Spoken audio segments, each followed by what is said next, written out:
अब बात होगी तेलंगाना की, जहां बीजेपी की पहली लिस्ट जारी हुई तो एक नाम को लेकर विरोधियों ने बीजेपी को टारगेट करना शुरू कर दिया। बीजेपी ने हैदराबाद की गोशामहल सीट से टी राजा को कैंडिडेट बनाया। हैदराबाद ओवैसी का गढ़ है, ऐसे में टी राजा को टिकट देने पर ओवैसी को सबसे ज्यादा नाराजगी हुई। परेशानी सबसे बड़ी उनकी है। टी राजा को बीजेपी ने उम्मीदवार बनाया तो एआईएमआईएम चीफ ने सीधे मोदी को टारगेट किया। ओवैसी ने ट्वीट करके लिखा कि मोदी ने अपने फ्रिंज एलिमेंट यानी कि टी राजा सिंह को इनाम दिया है। मुझे यकीन है कि जल्द ही नुपुर शर्मा को भी प्रधानमंत्री का आशीर्वाद मिलेगा। ओवैसी ने टिकट के ऐलान से महज कुछ घंटों पहले टी राजा का निलंबन वापस लेने पर भी सवाल उठाए। 2013 के विधानसभा चुनाव में बीजेपी को 5 सीटों पर जीत मिली थी, लेकिन 2018 चुनाव में पार्टी के 5 विधायकों में से सिर्फ टी राजा ही जीत बरकरार रखने में कामयाब हुए। और जैसा कि हम अक्सर बीजेपी की चर्चा करते हुए देवेंद्र ये कहते हैं कि पार्टी तो विनेबिलिटी पर काम करती है। अगर कैंडिडेट कॉन्ट्रोवर्शियल है लेकिन जीतने लायक है तो टिकट दिया जाएगा। ओवैसी को लेकिन दर्द होना ये तो लाजमी है। बिल्कुल मीनाक्षी, और अगर विनेबिलिटी इस फैक्टर के साथ हो कि सिर्फ उस एक सीट पे नहीं बल्कि उसका दूसरे सीटों पे भी असर पड़ने की संभावना हो, और दूसरे सीटों पर ही नहीं बल्कि दूसरे राज्य की सीटों पर भी असर पड़ने की संभावना हो, तो वो बीजेपी को ज़्यादा सूट करता है। और उस हिसाब से आप देखें तो टी राजा को जिस प्रकार से विवाद बढ़ने के बाद बेहद आपत्तिजनक बात उन्होंने कही थी, उसके बाद विवाद बहुत बढ़ा, फिर उसका निलंबन वापस किया गया। उस निलंबन के बाद भी आपको ध्यान होगा कि एक ऑडियो बहुत वायरल हुआ था जिसमें पार्टी के किसी व्यक्ति से बात हो रही थी आंध्र प्रदेश के किसी व्यक्ति के साथ। उसमें उनको ये कहा जा रहा है कि ये तो मामूली सा निलंबन है, इसमें कोई ऐसी बात नहीं है। तो वो समझा जा सकता है कि असदुद्दीन ओवैसी को भी इस घटना ने सूट किया उनकी राजनीति को। वो जानबूझ के चाह रहे हैं कि इस मसले को और बढ़ाया जाए ताकि अपने लोगों के लिए वो पोलराइजेशन के फैक्टर का जो इस्तेमाल करते हैं उसको ज़्यादा कर सकें। और बीजेपी की रणनीति तो समझी जा सकती है कि टी राजा के उम्मीदवार बनाने को लेकर। रह गई बात नुपुर शर्मा को लेकर, तो मीनाक्षी बहुत ज़्यादा चर्चाएं बीजेपी में भी इस बात को लेकर चलती हैं कि आखिर नुपुर शर्मा कब तक इस तरह से रहेंगी। क्या उनकी राजनीति में फिर से सक्रिय वापसी नहीं होगी, क्या चुनावी राजनीति में उतरेंगी या नहीं उतरेंगी, इस बात को लेकर चर्चाएं बहुत ज़्यादा चलती हैं। अच्छा, ओवैसी विजय जी यानी परेशान है या खुश है? अच्छा हुआ एक ऐसा कैंडिडेट मेरे अगेंस्ट खड़ा कर दिया जिसके खिलाफ वो जमकर बोल सकते हैं और जमकर वोट हासिल कर सकते हैं। नहीं लगता कि उनको कोई परेशानी है इसमें। ये उनके लिए खुशी का एक कारण हो सकता है कि टी राजा वहाँ पर कैंडिडेट रहें, क्योंकि जिस मकसद से भारतीय जनता पार्टी ने उनको उतारा, निलंबन वापस किया एक पोलराइजेशन के लिए, वो फ़ायदा ओवैसी को भी होता है।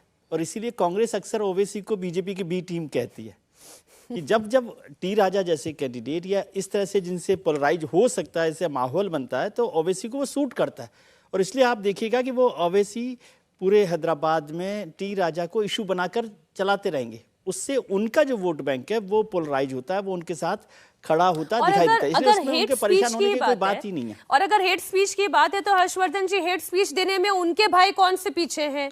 और फिर आप कौन से हेट स्पीच की बात करते हैं, कौन से फ्रिंज एलिमेंट की बात करते हैं? नहीं, मुझे तो लगता है मीनाक्षी कि भारतीय जनता पार्टी के शीर्ष नेतृत्व ने टाइगर राजा सिंह को पार्टी से बाहर ही क्यों किया था, ये बात समझ में नहीं आती। जिसको कहे ना कि मतलब मने मन मुस्कियाने वाला काम नहीं चल सकता है राजनीति में। आपको टी राजा चाहिए भी जब लड़ना होगा जमीन पर, जब वहाँ जिसको हम कहते हैं ना कि जो सामाजिक संघर्ष की लड़ाई होगी, तब तो आपको टी राजा सिंह चाहिए। और जब आपको लगता है कि नहीं अपनी कहीं छवि पर कोई असर नहीं, तो क्या आपकी छवि उससे कोई दुरुस्त हो रही है क्या? मुझे लगता है कि भारतीय जनता पार्टी ने बहुत देर से ये निर्णय लिया। राजा सिंह का निलंबन करना, उनसे सवाल जवाब करना, कोई विवादित बयान उन्होंने दिया, बिल्कुल पूछा जाना चाहिए, लेकिन आपने पार्टी से उस आदमी को निकाल दिया जो आपकी पहचान पूरे राज्य में है। और सिर्फ निकाला नहीं, पार्टी के बड़े नेताओं की उस वक्त जुबान बंद हो गई थी, वो बात तक करने को तैयार नहीं थे। और ओवैसी साहब कह रहे हैं कि नूपुर का भी निलंबन वापस हो जाएगा, बर्खास्तगी वापस हो जाएगी। क्यों नहीं वापस होनी चाहिए? क्या अभिव्यक्ति की स्वतंत्रता का अधिकार सिर्फ दूसरे लोगों को होगा? नुपुर शर्मा ने जो कुछ कहा वो बिल्कुल नहीं कहना चाहिए था। और किसी भी धर्म पर, किसी भी पंथ मजहब की किसी आस्था पर किसी को कोई प्रतिकूल टिप्पणी नहीं करनी चाहिए थी। लेकिन ढेर सारे नेता दिन रात ऐसी टिप्पणियां करते रहेंगे और निशाना सिर्फ नूपुर सिंह और टी राजा सिंह बनेंगे। मुझे लगता है कि नूपुर शर्मा को भी भारतीय जनता पार्टी को निश्चित तौर पर वापस लाना चाहिए, और जनता तय करेगी ना कि उसने ठीक बोला या गलत बोला, और या तो फिर कानून तय करेगा। पार्टियां अगर इस तरह का बर्ताव करती हैं तो उनका अपना कैडर भी उनसे नाराज होता है, दुखी होता है। नूपुर शर्मा और टी राजा सिंह उसके बड़े उदाहरण हैं। भारतीय जनता पार्टी ने एक कोर्स करेक्शन कर लिया है, दूसरा जल्दी करे, इसका दबाव उसके ऊपर है। तो हिंदुत्व की पिच किस तरीके से वहां तैयार हो रही है ये आपको बता दिया, लेकिन एक पिच और तैयार हो रही है, वो इजराइल और हमास के बीच जारी युद्ध के बीच तैयार हो रही है। बीते 17 दिन से बम और बारूद से खून की होली खेली जा रही है, लेकिन गाजा पट्टी से 4572 किलोमीटर दूर हिंदुस्तान में नेताओं को इसमें वोट की महक आ रही है। ओवैसी, शाहिद सिद्दीकी और न जाने कितने मौलाना मुस्लिम की रट लगाए हुए हैं। सवाल यही कि क्या फिलिस्तीन को सपोर्ट से 23 के चुनाव में मोदी विरोधियों को वोट मिलेगा? क्या 15 दिन के बाद जब 5 राज्यों के विधानसभा चुनाव में पहला वोट पड़ेगा तो इसमें गाजा वाले दांव का असर होगा? क्या भारत में यह विधानसभा चुनाव फिलिस्तीन के मुद्दे पर लड़ा जाएगा? मैं क्या बोलूं, मुझे तो कई बार हैरानी होती है। पहले एक बयान हम आपको सुना देते हैं, फिर आगे हम चर्चा की शुरुआत करेंगे। आरएलडी नेता पूर्व राज्यसभा सांसद शाहिद सिद्दीकी की बात आप सुनिए। शाहिद सिद्दीकी हमास के कत्लेआम पर कुछ ना बोलते हुए फिलिस्तीन की जीत पर फोकस कर रहे हैं। आप सुनिए जरा उन्हें। जब तक एक फलस्तीनी बच्चा भी जिंदा है तब तक वो लड़ते रहेंगे।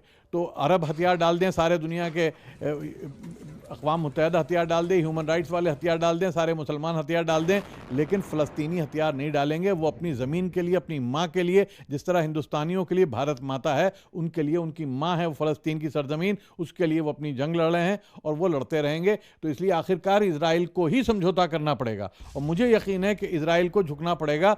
जितना बम्बार्डमेंट करनी है वो कर लें। इससे पहली बार नहीं हो रहा, इससे पहले भी ज़बरदस्त वहाँ पर किलिंग हुई है, बम्बार्डमेंट हुई है, हज़ारों मारे हैं, लेकिन ये फिर से बच्चे जो हैं अपनी लाशों के ऊपर खड़े होके और वो विक्ट्री का साइन देते हैं वहाँ से।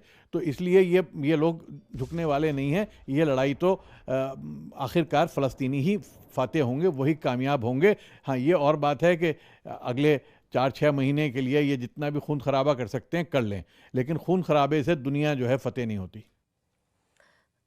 दुनिया फतेह नहीं भी होती, ये भी बात कह दी, खून खराबा नहीं होना चाहिए। और फिर जीत को लेकर हमास की वो जश्न भी मना रहे हैं। हर्षवर्धन जी, हमास की जीत में सिद्दीकी साहब को कौन सी जीत दिखाई दे रही है? नहीं, मुझे बड़ा आज आश्चर्य हो रहा है। शाहिद सिद्दीकी हाल के दिनों में बड़े सुधर गए थे, फिर से बिगड़ गए हैं। और बिगड़ क्या गए हैं, ये तो सभी मुसलमानों को बिगाड़ देना चाह रहे हैं। इस तरह की भाषा का इस्तेमाल तो शायद फिलिस्तीन के जो नेता हैं वो भी नहीं कर रहे होंगे। जब वो कहते हैं कि वहाँ का बच्चा लड़ेगा, इजराइल को ही पीछे जाना पड़ेगा, तो फिर तो आप छोड़ दीजिए, फिर क्यों ये बात करनी चाहिए? हिंदुस्तान में इसकी चर्चा भी क्यों होनी चाहिए? हमारी तो भूमिका क्या है? हमारी भूमिका ये है जो प्रधानमंत्री नरेंद्र मोदी ने रशियन प्रेसिडेंट व्लादिमीर पुतिन से कहा, यह युद्ध का युग नहीं है। और हमारी वहां भूमिका होती है कि कोई भी दुनिया में अगर आमने सामने संघर्ष कर रहा है तो हम उसके खिलाफ खड़े होंगे, हम कहेंगे संघर्ष खत्म करो। लेकिन अगर आतंकवादियों के साथ कोई खड़ा दिखेगा और ये भारत के मुसलमानों को उकसा रहे हैं या भारत के मुसलमानों के अंदर एक, जिसको कहते हैं कि अजीब सी एक वृत्ति पैदा कर रहे हैं, और ये चिंता की बात इसलिए भी बढ़ जाती है क्योंकि ये सारे लोग, शाहिद सिद्दीकी से लेकर ढेर सारे लोग, ये बार बार कहते हैं कि हमारा तो भारत ही है। लेकिन जब भारत माता की जय बोलना होता है तो कहते हैं कि अरे ये तो देखो, ये तो हिंदू रीति रिवाज है, भारत माता कैसे हो सकती है? और जब वहां बोल रहे हैं तो शाहिद सिद्दीकी कह रहे हैं कि जैसे भारत माता है वैसे फिलिस्तीनियों के लिए उनकी जमीन है। तो पहले इनको तय करना चाहिए, रिलीजियस लिहाज से, रिलीजियस लहजे में बातचीत करना, समझाना, ये घृणा को दे रहा है बढ़ावा। और मुझे लगता है कि हिंदुस्तान के मुसलमान वो बिल्कुल मुसलमान हैं, उनको इस्लाम में पूरा, जिसको कहते हैं जो कुछ उनको करना है उसकी इजाजत है। लेकिन हिंदुस्तान का मुसलमान वो अपने आसपास के हिंदू और दूसरे जो भाई हैं उनके साथ सोचे, वहां की घृणा और जहर लेकर हिंदुस्तान में न पले, ये ठीक नहीं। ये नैरेटिव विजय जी सेट हो पाता है जो ये नैरेटिव सेट करना चाहते हैं? कोशिश करते हैं सब जो पॉलिटिशियंस हैं खासतौर से, वो ये लगातार कोशिश करते हैं और उसका 10-5% असर भी होता है। ऐसा नहीं है कि बिल्कुल असर नहीं होता, थोड़ा बहुत असर होता है और इसीलिए वो एक्सरसाइज कर रहे हैं। लेकिन मुझे हैरानी है कि एक तो शाहिद सिद्दीकी साहब बड़े पढ़े लिखे लोगों में से हैं, पत्रकार बड़े रहे हैं, संपादक भी रहे हैं। आप फिलिस्तीन और हमास को मत जोड़िए, पहली बात। फिलिस्तीन अलग है, हमास अलग है।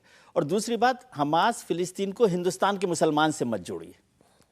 हिंदुस्तान के मुसलमानों की चिंता करना, उसकी चिंता करिए, उनकी तकलीफ की बात कीजिए, सब कीजिए, लेकिन फ़लस्तीन और हमास से हिंदुस्तान को मत जोड़िए। और जो त्रिपाठी जी ने कहा ना, वो ठीक है। यदि फ़लस्तीन की ज़मीन भारत, फ़लस्तीन माता है तो हिंदुस्तान की ज़मीन भी भारत माता है ना। यहाँ पर आकर आप दूसरे तरीके से बात कर रहे हैं। और इसको बार बार वहाँ की जो घृणा है, वहाँ का जो हेट है इजराइल और फिलिस्तीन के बीच में, हमास के बीच में, उसको हिंदुस्तान में मत लाइए। ये मेहरबानी कीजिए, मैं बार बार इस बात पर जोर देता हूं कि उस जहर को यहां मत पालिए, उसको यहां मत बढ़ाइए अपने छोटे से फायदे के लिए। वो भी फायदा होने वाला नहीं है। ये इंपॉर्टेंट है कि फायदा होने वाला नहीं है, लेकिन फिर भी आपने जो बात कही ना 5-10% फायदा ढूंढने की कोशिश करें, शायद इसलिए शाहिद सिद्दीकी जैसे सीनियर नेता भी इस तरीके का काम करते हैं। लेकिन आपने बात कही हेट की, और एक खबर जो हमारे पिछले हिस्से में रह गई थी, हम उस पर थोड़ा सा आगे बढ़ते हैं। प्रधानमंत्री नरेंद्र मोदी को लेकर और सरकार को लेकर कांग्रेस पार्टी की हेट्रेडनेस, इससे जुड़ी हुई एक खबर है। एक बड़ा घमासान है, और घमासान का कारण क्या है, वो ये लेटर है जो आप देख रहे हैं। विवाद शुरू हुआ है सीनियर आईएएस अधिकारियों को रथ प्रभारी बनाने के सरकार के आदेश को लेकर। दरअसल केंद्र सरकार अपनी 9 साल की उपलब्धियों के प्रचार के लिए विकसित भारत संकल्प यात्रा निकालने जा रही है, और इस रथ यात्रा के जरिए देश भर में सरकार की योजनाओं का प्रचार हो सके, इसके लिए संयुक्त सचिव से ऊपर के रैंक के अधिकारियों को रथ प्रभारी बनाया जाएगा। ये रथ यात्रा देश के 765 जिलों और तकरीबन 2.5 लाख से भी ज्यादा ग्राम पंचायतों से होकर गुजरेगी। कांग्रेस ने इस फैसले पर सरकारी मशीनरी के दुरुपयोग का आरोप लगाया है, और इस पर बीजेपी ये कह रही है कि ये तो सरकारी योजनाओं का प्रचार नौकरशाही की जिम्मेदारी है। अब अगर इसका एक पहलू देवेंद्र ये देखें, ये तो सरकारी मशीनरी का काम है, लेकिन इसे कांग्रेस इस तरीके से देख रही है कि आप तो सरकार की योजनाओं का प्रचार प्रसार कर रहे हैं। और मीनाक्षी, इसमें वास्तविकता अगर देखें तो ऐसा नहीं है कि ये सिर्फ प्रचार के मकसद से लेके जाया जा रहा है। इसके पीछे मकसद ये है, जो कि देश के प्रधानमंत्री नरेंद्र मोदी ने खुद 3-4 दिन पहले जिस बयान को दिया था, कि जो भी केंद्र सरकार की स्कीम्स हैं उनको आपको गरीबों के कल्याण के लिए सेचुरेशन तक लेके जाना है। सेचुरेशन का मतलब ये हुआ कि जितने भी लाभार्थी उस स्कीम के तहत होने चाहिए उनको उसका लाभ मिल जाए। उस लिहाज से अगर केंद्र सरकार की स्कीम है तो ये अगर अधिकारी नहीं जाएंगे तो कौन जाएगा? कोई पॉलिटिकल पार्टी का नेता तो जा नहीं सकता। तो इन अधिकारियों के ऊपर ही जिम्मेदारी रहेगी कि उन स्कीम्स के मार्फत उन पंचायतों तक जाएं, उन्हें ये बताएं कि अगर अब तक आपने इस स्कीम का फायदा नहीं लिया है तो ये व्यवस्था है, इसके तहत आप ये फायदा ले सकते हैं। और ये क्यों नहीं होना चाहिए? सरकार अगर आपके दरवाजे पे आ रही है, आपके द्वार पे आ रही है, तो ये क्यों नहीं होना चाहिए? और इसमें नहीं, मैं प्रॉब्लम क्या है बता रही हूँ। प्रॉब्लम ये है विजय जी, जो कांग्रेस पार्टी कह रही है कि आप तो ये कर रहे हैं कि ये तो सरकार का नुमाइंदा हो गया, ये सरकारी अधिकारी नहीं रहा, ये तो सरकार का नुमाइंदा हो गया, पार्टी का नुमाइंदा। इनफैक्ट वो इसे पार्टी का नुमाइंदा कहने की कोशिश कर रहे हैं। मुझे इसमें जो समझ आया, लेटर देखा मैंने खरगे साहब का, और जो बात सारी है देवेंद्र ने इनको बहुत अच्छे से समझाई आपको बात, कि उसका पर्पज़ क्या है। कि पर्पज़ यह है कि प्रधानमंत्री बार बार बात करते हैं, वो अपने एमपीज के साथ भी ये बात करते हैं, सरकार के साथ भी ये बात करते हैं कि जो सरकार की योजनाएं, अक्सर होता है, हम पिछले 40 साल 50 साल का अनुभव करें कि सभी सरकारें बहुत योजनाएं चालू करती है, लेकिन उसका एग्जीक्यूशन, उसको आखिरी आदमी तक पहुंचने का काम नहीं हो पाता। तो प्रधानमंत्री बार बार इस बात पर जोर दे रहे हैं कि भाई जो योजनाएं हमने शुरू की, क्या वो वहां तक पहुंच रही हैं उन लोगों तक, और यदि नहीं पहुंच रही तो आप खुद जाइए। जो डीएम है या डिप्टी सेक्रेटरी से ऊपर के जो लोग हैं, वहाँ पर जो लोग हैं, वो सब सरकार के नुमाइंदे हैं ना, और ये योजनाएं सरकार की है। पैसा किसका है? सरकार का है। सरकार का पैसा खर्च हो रहा है, वो ठीक से खर्च हो रहा है नहीं हो रहा है, इसकी जिम्मेदारी उसको देखना है, डीएम का काम है। लेकिन इसमें जो ट्रिगर पॉइंट मुझे लगा, वो ट्रिगर पॉइंट लगा उसका नाम, कि रथ प्रभारी। रथ प्रभारी से कांग्रेस को लगता है कि ये तो बीजेपी का कोई खेल है, रथ को वो बीजेपी से जोड़ते हैं। हो सकता है कि ये योजना कलेक्टर आपके द्वार होती, कलेक्टर आपके द्वार, ठीक है। तो मेरे पास क्योंकि समय कम है, इसलिए मैं एक रिएक्शन इसमें हर्षवर्धन जी का भी लेना चाहते हैं। हर्ष जी, नहीं, मुझे लगता है कि विजय जी ने जो बात कही थी वो लगभग पूरी हो गई, देवेंद्र जी ने भी कहा। बस एक चीज मैं जोड़ूंगा, सरकार की जितनी योजनाएं होती हैं, जिस विधानसभा लोकसभा क्षेत्र में होती हैं, उसमें जो विपक्षी पार्टी का भी विधायक सांसद होता है, वो भी उस योजना के प्रचार के कार्यक्रम में बैठा होता है। तो क्या हमें मान लेना चाहिए कि वो भी सरकार का प्रचार कर रहा है? पार्टी का प्रचार और सरकार के कामों का प्रचार दोनों फर्क होता है। और जो सरकार चुनी जाती है, दरअसल वो यही कोशिश करती है कि अगला जो चुनाव हो उसकी सरकार के कामों पर जनता उसको चुने। अगर वो काम इतना कर रही होगी तो शायद आप चाहे उसको रथ प्रभारी कह के कहें या जो कलेक्टर आपके द्वार या कुछ और कह के कहें, जनता उसको स्वीकार करेगी। अगर वो काम नहीं हुआ होगा तो आप रथ प्रभारी कह दें या कुछ भी कह लें, उससे कोई फर्क नहीं पड़ने वाला। इवन विपक्षी विधायक की भी ये जिम्मेदारी है, विपक्षी सांसद की भी जिम्मेदारी कि वो देखे कि अपने इलाके में वो सरकार की जो योजना है वो एग्जीक्यूट हो रही है कि नहीं हो रही है। देखिए, मॉरल ऑफ द स्टोरी ये है कि आम जनता को लाभ मिलना चाहिए। मीनाक्षी, और एक चीज तो है कि आप देखें कि इस सरकार पे ये आरोप लगाया जाता है विपक्ष के द्वारा, खड़गे साहब के द्वारा, उनकी पार्टी के द्वारा, कि सरकार ने कुछ भी नहीं किया, तब तो आपको और निश्चिंत होना चाहिए। उपलब्धि के तौर पे कुछ है ही नहीं, तो ये तो जनता की नजर में जाके ज्यादा एक्सपोज हो जाएंगे, फिर किस बात की परेशानी होनी चाहिए। इंडिया टीवी हर वक्त हर जगह डाउनलोड करने के लिए सर्च करें India TV news Google play store या ऐप स्टोर पर।